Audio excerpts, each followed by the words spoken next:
Welcome to This Explainer. Today, we're diving into a story that is literally epic in scale. We're talking about a massive, cosmic narrative that kicks off at the very dawn of the universe. But interestingly enough, it ultimately boils down to a deeply human struggle. It's this legendary battle of ego, of power, and of profound personal transformation. So, let's unpack the incredible story of the Saptarishi, the eternal sages of divine wisdom. Okay, let's jump right into this with a scenario that kind of sets the stage for our central conflict. What happens when the world's greatest army is utterly defeated by a single peaceful forest sage? I mean, it sounds totally impossible, right? Just picture the scene for a second. You've got massive war elephants, thousands of hardened foot soldiers, cavalry armed to the teeth, and they are all suddenly stopped dead in their tracks. How on earth could a lone ascetic outmatch heavily armed warriors who have literally conquered entire kingdoms? Well, this unbelievable, jaw-dropping clash between overwhelming physical might and serene spiritual peace is the core of our story today. But to really understand how we get to that massive clash, we actually have to rewind all the way back to the beginning. Long ago, when the universe was first created, it was a place of raw, untamed potential. Total chaos, basically. Lord Brahma, the creator, looked at this vast new world and recognized a fundamental problem. Human beings were going to need some serious guidance. Without a compass, we'd just be lost to our own base instincts. Humanity desperately needed wisdom, discipline, and a sense of harmony just to survive. So, to preserve divine knowledge and maintain dharma, which is righteous duty, on Earth, Brahma did something extraordinary. He didn't build a giant fortress or an army. Instead, he used the power of his mind and his deep meditation, which is known as tapasya, to bring 7 great sages into existence. These figures became known as the Saptarishi, the 7 great rishis. We're talking about Vashishta, Vishwamitra, Atri, Bharadvaja, Gautama, Jamadagni, and Kashyapa. Now, you've got to understand, these guys weren't rulers sitting comfortably on gilded thrones handing down decrees. Not at all. They were wanderers. They traveled across the dense, unforgiving forests of ancient India, they scaled the freezing Himalayas, and crossed roaring rivers. Their mission was simple but incredibly grueling: perform deep meditation and spread sacred knowledge. And they taught absolutely everyone. From the most arrogant kings to the most hardworking villagers, they taught people how to live with truth, compassion, discipline, and a real respect for nature. So among all the legends connected to these Saptarishi, one of the absolutely most famous revolves around a spectacular, life-altering encounter. It involves Sage Vishwamitra, and here's the crazy twist, before he was a sage, he was actually a vastly powerful and widely feared king. One day, King Vishwamitra is traveling through the deep forests with his massive army. His men are dusty, starving, completely exhausted from marching all day. Suddenly, they stumble upon the very simple, quiet ashram of Sage Vasista. Vasista, being the ultimate gracious host, welcomes this enormous military force into his small forest clearing. And somehow, this incredibly humble-looking hermitage manages to pull off the greatest ancient catering service of all time. Without a kitchen anywhere in sight, delicious, rich food and luxurious comforts just appear out of thin air to easily feed an entire exhausted army. The king was, understandably, completely blown away. He's looking around this simple forest camp, watching his battle-hardened men eat like literal royalty. And he asks Vashista, how is this even possible? Vashista just smiles and reveals his secret. He introduces the king to Kamadhenu. She is a divine cow capable of granting absolutely any desire. She was the hidden source of this miraculous feast, producing endless bounty with just a single thought.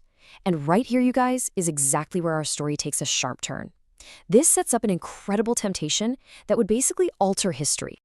Now, what's really fascinating about this moment is how perfectly it captures the impending conflict. The second he sees this miracle, King Vishwamitra's greed instantly kicks into overdrive. He firmly believes that a creature with such immense reality-bending power obviously belongs to a mighty king, not some quiet forest-dwelling sage. To him, power meant ownership. So just dripping with royal entitlement, he straight up demands that Vashishta hand her over. But Vashishta calmly refuses. He doesn't yell, he doesn't get angry, he just explains that Kamadhenu belongs to the ashram. She serves purely spiritual purposes, not worldly power or royal ambition. And this brings us right back to that wild question we asked at the beginning of this explainer. The king, absolutely infuriated by the refusal of a simple hermit, decides he's just going to take the cow by force. It is the ultimate showdown, a worldly, heavily armed military force on one side and pure divine energy and tapasya on the other. You would reasonably think the army would crush a single hermit in seconds, right? But the outcome is totally shocking. The king orders his men to attack, but their volleys of arrows, their crashing swords, and charging horses just hit an invisible wall of pure spiritual resonance. Without lifting a single physical weapon, through sheer spiritual energy alone, the sage utterly defeats the mighty king. His entire royal arsenal is completely useless against Fascista's unshakable, tranquil focus.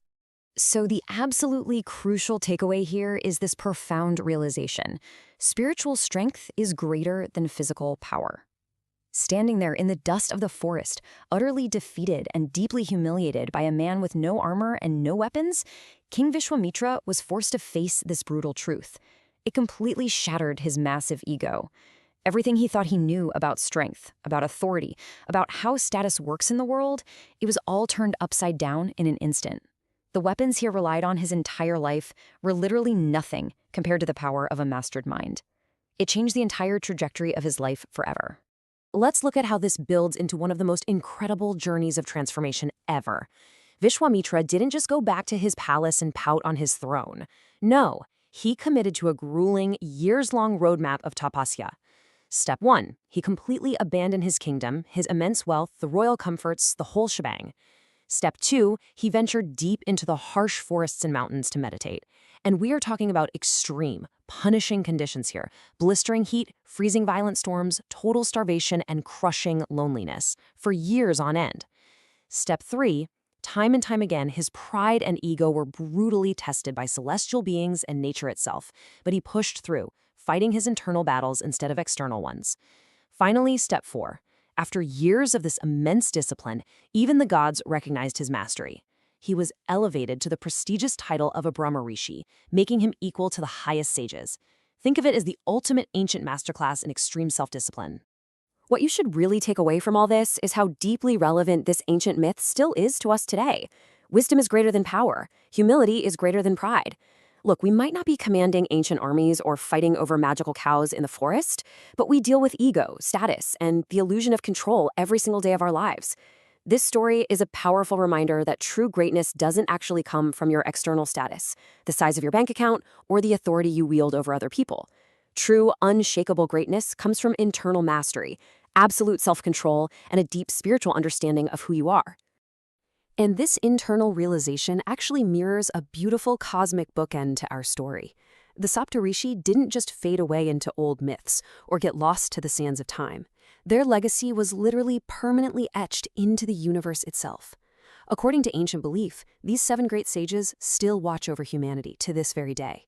In India, the 7 prominent stars that make up what a lot of us know as the Big Dipper constellation are called the Saptarishi Mandal.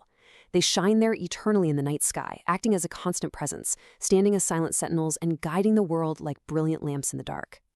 Which leaves us with this final, kind of provocative thought. The next time you step outside on a crisp, clear night and you look up at the Big Dipper, what are you going to see? Will you just see burning balls of gas millions of miles away? Or will you see the Saptarishi, a timeless cosmic reminder of the battle between ego and humility, and a profound prompt to cultivate your own incredible inner strength? Thank you so much for joining me for this explainer, and keep looking up.